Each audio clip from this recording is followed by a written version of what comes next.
Menurut saya, penerapan sistem informasi kesehatan atau SIK yang ideal di fasilitas pelayanan kesehatan atau Fasyankes seperti puskesmas, klinik, atau rumah sakit dapat membantu meningkatkan efisiensi, akurasi, dan kualitas pelayanan kesehatan. Nah, beberapa indikator yang sebaiknya diterapkan dalam SIK yang ideal. Pertama, sistem informasi manajemen puskesmas atau SIMPUS. Nah, SIMPUS ini merupakan suatu tatanan atau peralatan yang menyediakan informasi untuk membantu proses manajemen puskesmas dalam mencapai sasaran kegiatannya. Yang kedua, penerapan SIMPUS dapat membantu mengatasi permasalahan seperti penginputan data, rekam medis sebagai sumber data primer yang digunakan untuk mengolah data asuhan medis menjadi statistik kesehatan. Ketiga, kemajuan teknologi seperti informasi pelayanan kesehatan sebaiknya mengikuti kemajuan teknologi, misalnya menggunakan SIK berbasis komputer yang dapat membantu meningkatkan efisiensi dan akurasi dalam pengolahan data kesehatan. Keempat, kualitas perangkat keras dan perangkat lunak.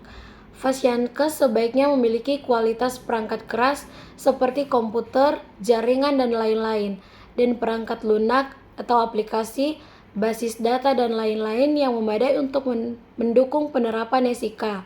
Kelima, sumber daya manusia yang memadai. Fasyankes sebaiknya memiliki sumber daya manusia atau SDM yang memiliki kualitas pendidikan dan pelatihan yang memadai dalam pengelolaan SIK. SDM yang terlibat dalam pengolahan SIK di Fasyankes harus mampu mengoperasikan sistem dengan baik dan memahami prinsip-prinsip pengolahan data kesehatan. Keenam, sistem rujukan yang terintegrasi. Fasyankes sebaiknya memiliki sistem rujukan yang terintegrasi dengan Fasyankes lainnya, seperti rumah sakit atau puskesmas lain, untuk memudahkan proses rujukan pasien antar Fasyankes. Ketujuh, pemeliharaan dan pengembangan sistem. Fasyankes sebaiknya mampu mempertahankan dan mengembangkan SIK yang digunakan. Hal ini meliputi pemeliharaan perangkat keras dan perangkat lunak, serta peningkatan kualitas SDM yang terlibat dalam pengolahan SIK. Selanjutnya, berdasarkan Peraturan Menteri Kesehatan Republik Indonesia Nomor 18 Tahun 2022 tentang penyelenggaraan satu data bidang kesehatan melalui sistem informasi kesehatan, tanggung jawab pengelolaan SIK di Fasyankes ini meliputi yang pertama, menjamin ketersediaan data kesehatan di Fasyankes, mengelola SIK di Fasyankes secara terpadu untuk mengarahkan tindakan atau keputusan yang berguna dalam mendukung pembangunan kesehatan, menyampaikan data kesehatan yang telah diolah ke Kementerian Kesehatan, menjaga kerahasiaan data kesehatan yang dikelola.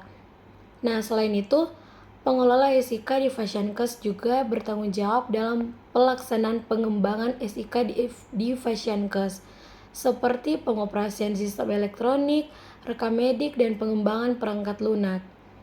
Beberapa tanggung jawab pengelola SIK di Fasyankes yang lainnya yaitu peningkatan efisiensi dan efektivitas pelayanan kesehatan, monitoring dan evaluasi program kesehatan, menyediakan data dan informasi yang diperlukan untuk pengambilan keputusan yang berbasis pada bukti atau evidence-based, mengotomatisasi proses administrasi dan pengolahan data, mengurangi kesalahan manusia, serta meningkatkan akurasi dan kecepatan dalam pelayanan kesehatan. Dalam menjalankan tanggung jawabnya, pengelola SIK di Fasyankes harus memastikan bahwa data kesehatan yang dikelola akurat, terpercaya, dan dapat diakses dengan mudah oleh pihak yang berwenang. Hal ini penting untuk memastikan bahwa keputusan yang diambil dalam manajemen kesehatan didasarkan pada data yang valid dan dapat dipertanggungjawabkan. Nah, selanjutnya, seorang sarjana kesehatan masyarakat atau SKM memiliki kemampuan dan pengetahuan yang luas dalam bidang kesehatan masyarakat. Meskipun demikian, peran mereka dalam pengolahan sistem informasi kesehatan atau SIK di fasilitas kesehatan masih terbatas. Beberapa poin yang dapat menjelaskan hal ini: program studi sarjana kesehatan masyarakat atau SKM memiliki 7 peminatan, termasuk manajemen dan informasi kesehatan. Namun, Peminatan ini lebih berfokus pada pengolahan informasi kesehatan secara umum, bukan khusus dalam SIK di Fasiankes. Seorang SKM memiliki kemampuan untuk mengidentifikasi masalah kesehatan masyarakat, memecahkan masalah kesehatan, mengimplementasikan intervensi kesehatan masyarakat, dan pembelajaran seumur hidup. Namun, kemampuan mereka dalam mengelola SIK di Fasiankes masih terbatas. Prospek kerja lulusan SKM tidak hanya di sektor fasilitas kesehatan masyarakat seperti puskesmas, tetapi juga di instansi pemerintah dan perusahaan lembaga kesehatan.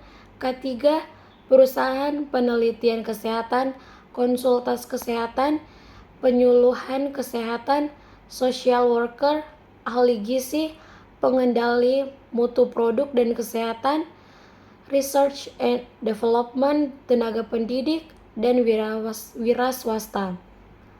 Hal ini menunjukkan bahwa lulusan SKM memang memiliki fleksibilitas dalam memiliki karir mereka. Dalam penanganan COVID-19, tenaga kesehatan masyarakat sangat diperlukan untuk melakukan komunikasi risiko dan edukasi masyarakat terhadap protokol kesehatan.